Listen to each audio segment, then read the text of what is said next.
want to thank each and every one of you for joining us here tonight on the Sports Cubicle. I'm your host, Mike Mercado. He is the marvelous one, Dan Marver. He is Paul Chivari. He is Devin Tingle. And a fitting intro to the great Bob Uecker. And I want to throw it back to you, Paulie, because of Bob Uecker's impact for the Brewers, for movies, for so many different people. And we want to hear from you live on the radio at 773-763-9278. If you are catching the replay on YouTube, our YouTube is at the Sports Cubicle. Leave a comment down below. And of course, check out the SoundCloud, soundcloud.com/WCPT820/tracks. And if you like us after this week, you can hear us at 9 p.m. every Sunday. Back to 9 p.m. Paulie, Bob Uecker, I know for me, I always loved him as just about outside. Harry Doyle. Major League 1 and 2. What he makes the girls puke. It's just the quotes go on and on of his impact just as this entertainment icon. But on the field was great. What did you think about Bob Uecker's career, his impact before broadcaster, what he meant as a broadcaster, what he meant as this darling among sports fans and people who just love movies? Yeah, I mean, not really a great baseball player. He was like a backup catcher with like Cardinals, Braves, I think maybe another team in there. Didn't last too long in the league. He's the first one to tell you that, although I love the jokes. I like the Miller Lite commercials. He's like leaning into like thinking that he's a great baseball player, you know.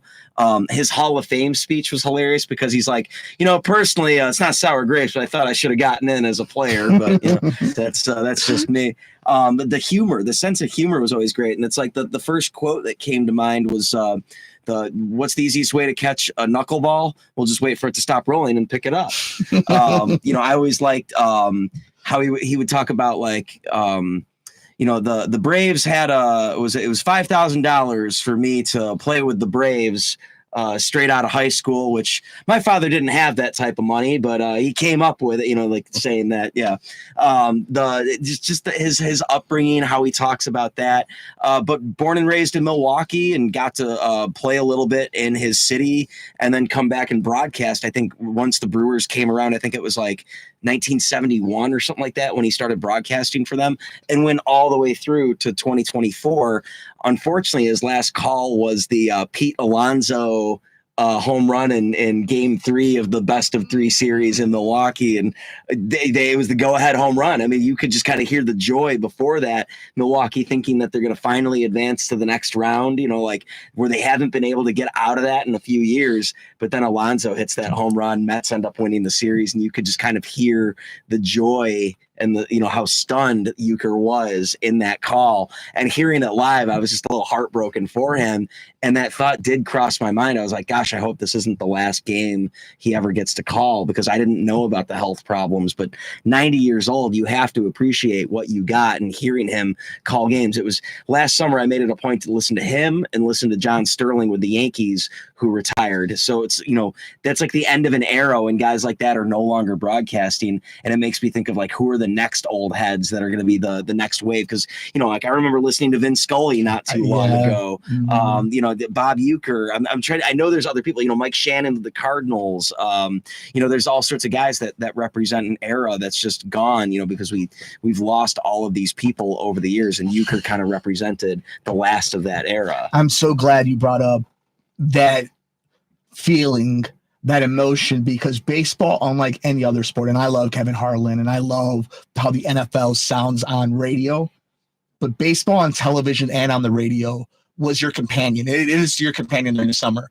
But these are the voices like Vin Scully, where you would fall asleep at night if you were a Dodgers fan. If you were here in Chicago, I used to fall asleep to Steve Stone and Chivari or Pat Hughes on the radio. Like there is, for Sox fans, here is Hawk. Like there is a voice that took you to bed that you would watch when you were making dinner.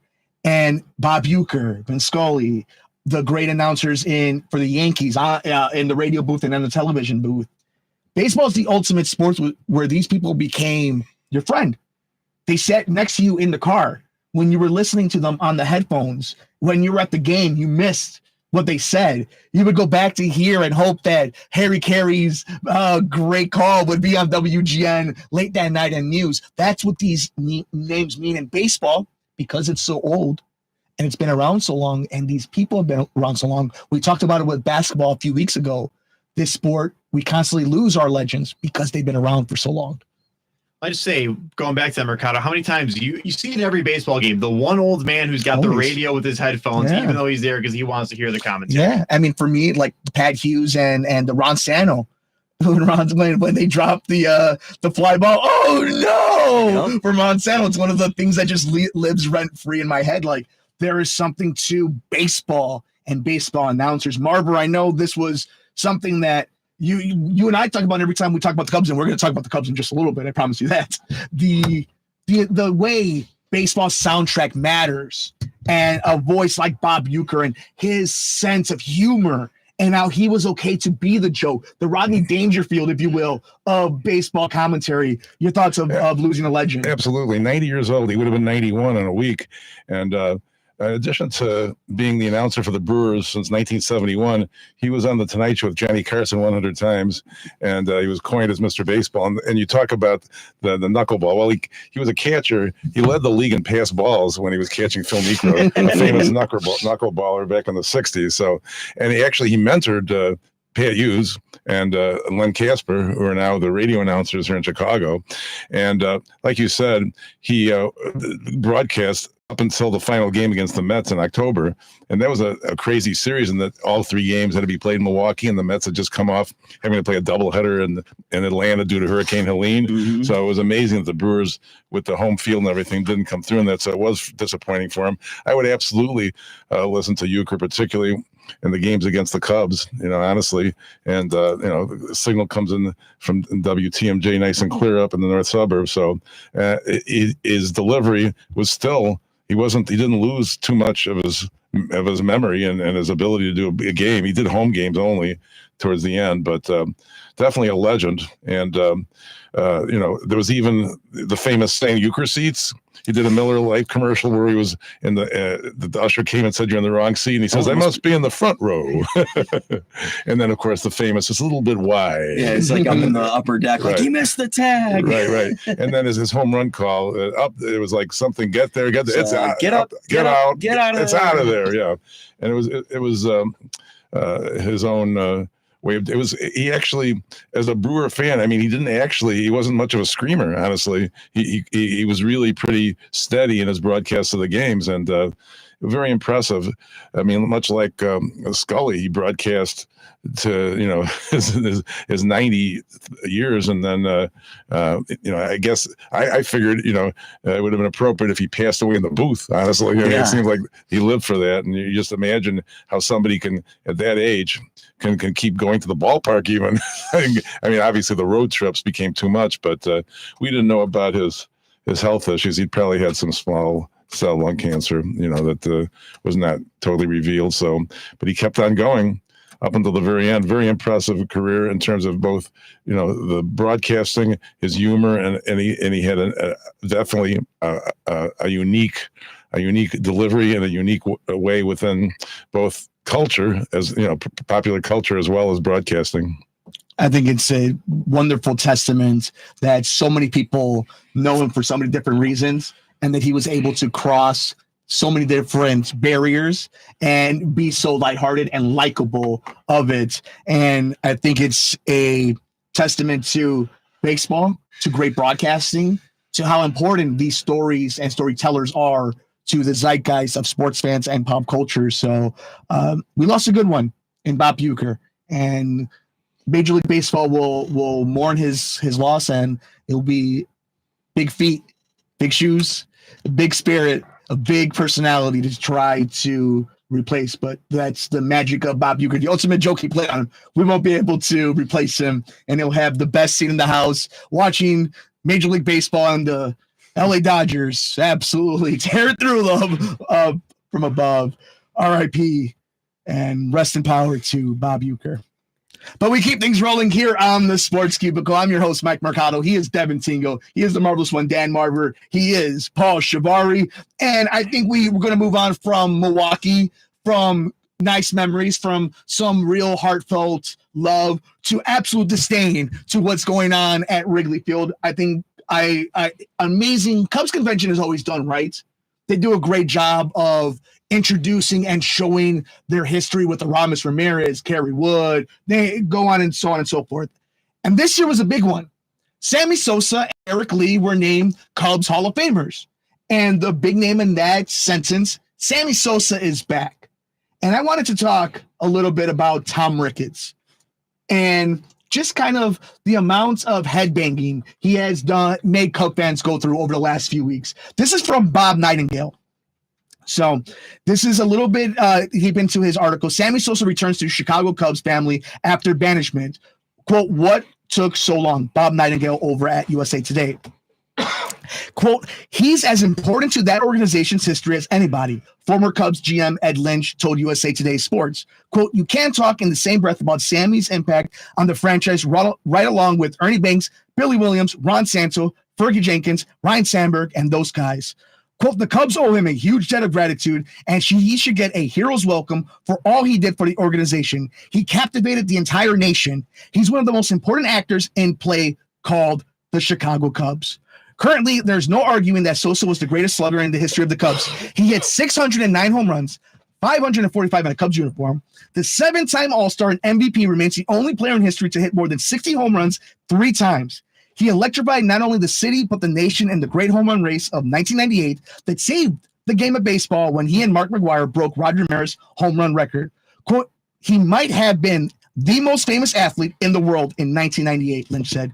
We'd pull up into hotels at 1 a.m, and there would be hundreds of people waiting outside just to get pictures of Sammy. Cars would stop on the street and honk their horns when they saw him. He'd hit home runs, and you'd have hundreds of fans stampeding to get the ball. I've never seen anything like it and never will. And I know Paul's about to say Michael Jordan. The whole adage of Sammy Sosa, and this is going to be crazy for a lot of kids to understand this, legitimately took the mantle after Jordan retired in the city.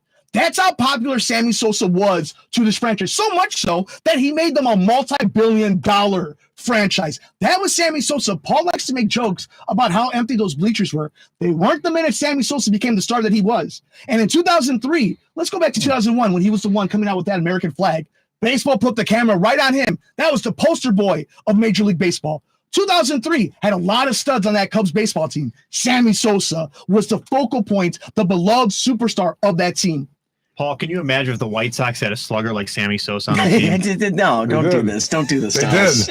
Yeah. So this is the big, I think the thorn on my side about Tom Ricketts. Get George Bell and you'll like it. You better like it. Yeah, we don't talk about Frank Thomas on this show, do we? Tom Ricketts has been on one, right? Saying that Sammy Sosa had to apologize, amend to his sins, even though he was one of the fans in the stands rooting on the team. And if you ask his family about their history on either side of the aisle, how many sins they should maybe atone to, but different conversation. So while this is all going on, all the good vibes, Tom Ricketts said this, quote, Tom Ricketts on fans calling for Cubs to spend more. Quote, they think somehow we have all these dollars that the Dodgers have, or the Mets have, or the Yankees have, and we just keep it, which isn't true at all. What happens is we try to break even every year, and that's about it. So go ahead and you got your little violin, Devin. The Cubs, who own a sports book outside of their stadium, who own all the restaurants and hotels outside of their stadium, who own and renovated one of the most marquee must-go locations in all of baseball, have top-tier in merchandise, are crying poor and say, we're just trying to break even. Right now where guys are getting contracts that start with 3 and 4. The Cubs, most expensive contracts, Jason Hayward and Dansby Swanson. So for anybody to sit here, especially Tom Ricketts, in that organization to cry poor is one of the most disingenuous things, on top of how they handled this Sammy Sosa situation. But at least now they have nice powder blue alternate jerseys. Marver, what do you think about this nonsense that's going on at Wrigley Field? I like the powder blue jerseys instead of the Wrigleyville. I agree. Even the Mariners knockoffs, I agree. But I'm more interested in what they're going to put on the field at third base and other places, second base, with Horner being injured. But I think it's good that Sammy came back. I mean, I think other than maybe committing perjury before Congress, I don't think he committed too many offenses. I mean, there were so many other people, Clemens and McGuire and others Bonds that were using performance enhancing drugs. So I guess it's going to keep them all out of the Hall of Fame. So, that's punishment enough, but I'm glad that they welcomed him back. And, it's good to have him as a ambassador or whatever his role will be for the Cubs, and maybe he can run out to right field with a flag once in a while. And they're going to retire his number. Yeah. I think at least they very much should.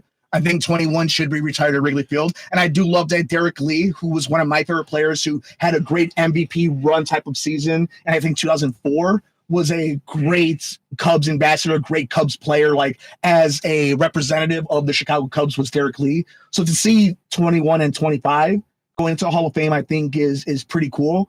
But I have my patience for the Ricketts family has really just kind of dissipated. Like, I don't even know the word, how to describe how annoying it is to hear a team. Nobody's asking you to be the Dodgers. Nobody's asking you to be the Mets. We're asking you not to pretend that you're the Minnesota Twins, the Cleveland Guardians. You're the Chicago Cubs in the National League Central. And you know what? As great as some of these organizations are in the NL Central, they are modest organizations. The Cardinals aren't going to go out there and spend millions and millions of dollars. Neither are the Brewers. Neither are the Reds. You have a chance in the margins. We talked about this in all the different teams in sports, specifically in the NFL.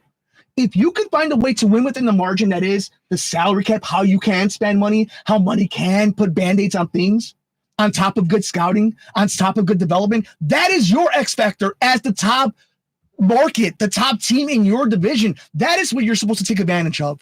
You let the Cardinals take care of, all right, we're going to develop and find draft picks really late, and we're going to try to do these little sneaky things that nobody saw coming. No, you're supposed to be the big dog in the NL Central. But the Cardinals are still the type of team that'll get a Nolan Arenado when or they need Paul to. Goldschmidt. Yeah, they will spend money. And we've seen that the Cubs have played, we talked about it like ad nauseum on this show, how the Cubs have kind of played it safe ever since they kind of cleaned house with the Chris Bryant and all those guys leaving that summer, Javier Baez, all those other guys. So, yeah, when are they going to spend money? And you see the Kyle Tucker, they avoided arbitration, but there hasn't been an extension yet, has there? No. Yeah, so I mean that could be all for naught if in a few years he ends up walking out of here. So I don't know. You'd like to see them kind of have a plan here, and I think with the Cubs, regardless of how much they spend or not, it's always been like, well, what's the long-term goal, and why is it that you act like you're a major market team except for with your pocketbook? And I think that's probably what you're saying. Exactly, because again,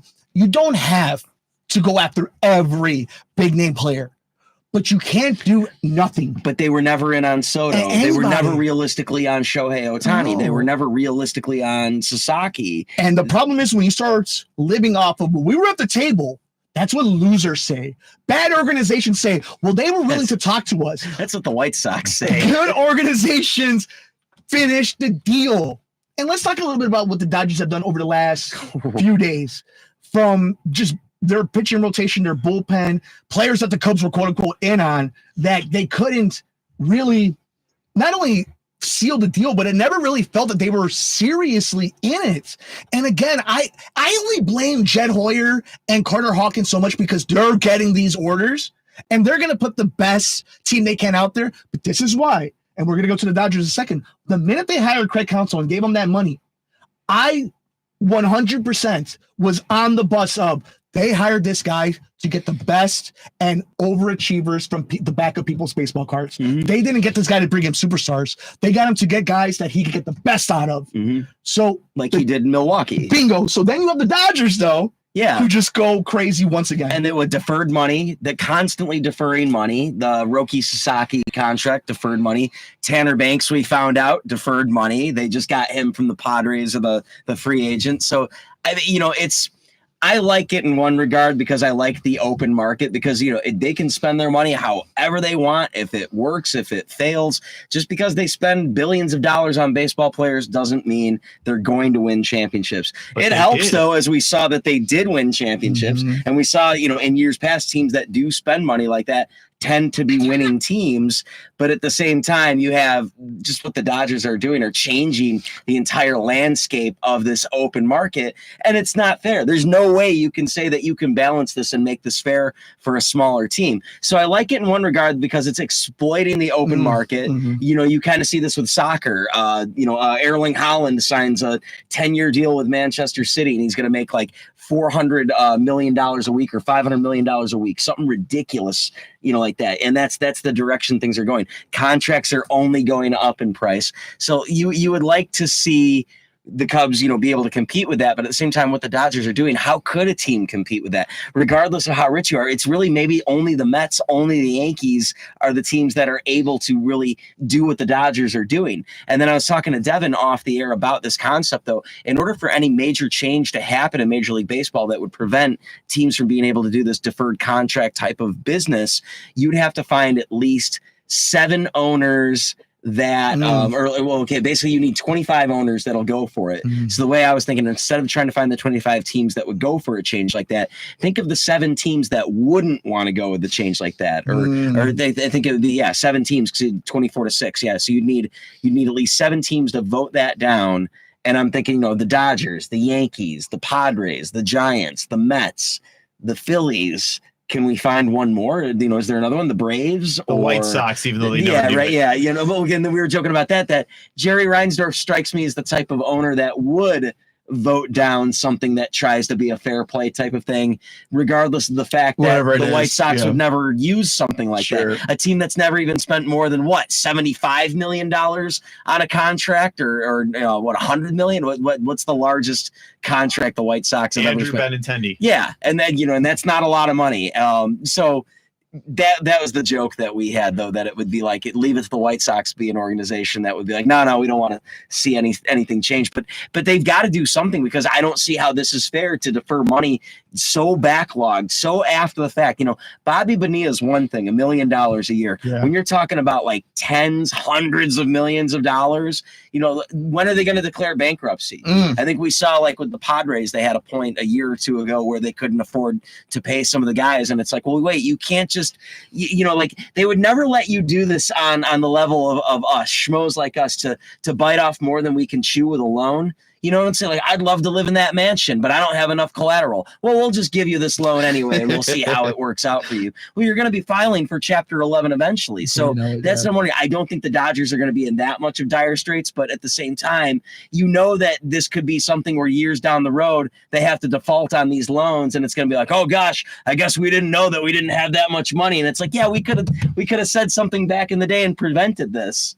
It is a frustrating time, I think, for a lot of fan bases when they see that there's a lot of inactivity, that there's a lot of disparity. There's a huge gap between the haves and have-nots. I think locally in Chicago, there's a frustration of feeling like there should be more, that there is a glass ceiling that is self-induced.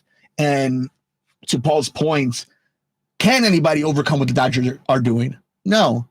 But you still should be the big dog in your division, both the Chicago White Sox and Cubs, with teams that they're going up against. Teams that any given year do great stuff, that find ways to win because they build strong organizations, but they are always constantly behind the 8 ball because they can only do so much being smaller market teams. That is not the case for the 2 Chicago teams. Jerry Reinsdorf runs the White Sox like they are a mid-market, small market team. They can act as a big major market team. The Cubs are and refuse to be.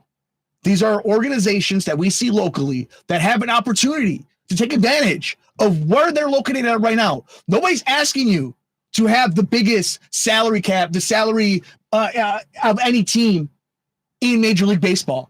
But we're asking you to be the best team in your Central. We're asking you to win the playoffs. How hard is it? I'm asking you to spend enough money so that you win the NL Central. How about that? How about we start there? Before I ask you to compete for against the Dodgers, why aren't you spending money to win your division against teams, try-hard teams, that you stole their manager from, that aren't spending any money? So you're obviously not doing as good as they are. So you got to change something. And what is the one thing you have over those organizations? You can spend money. We want to know your thoughts, though. What do you think about the LA Dodgers just absolutely steamrolling the entire Major League Baseball landscape? agree with Tom Ricketts at how he handled the Sammy Sosa return? Were you excited to see Sammy Sosa and everything at the Cubs convention? We want to know your thoughts. Give us a call at 773-763-9278. We're on YouTube. Leave us a comment down below at YouTube, The Sports Cubicle, and email us at sportscubicle@gmail.com. Hey, coming up, what if I told you that there was a player that played for Barcelona, Paris Saint-Germain, Saudi Arabia, and he could be coming to the Chicago Fire? We're going to talk about that and more on the Sports Cubicle coming up.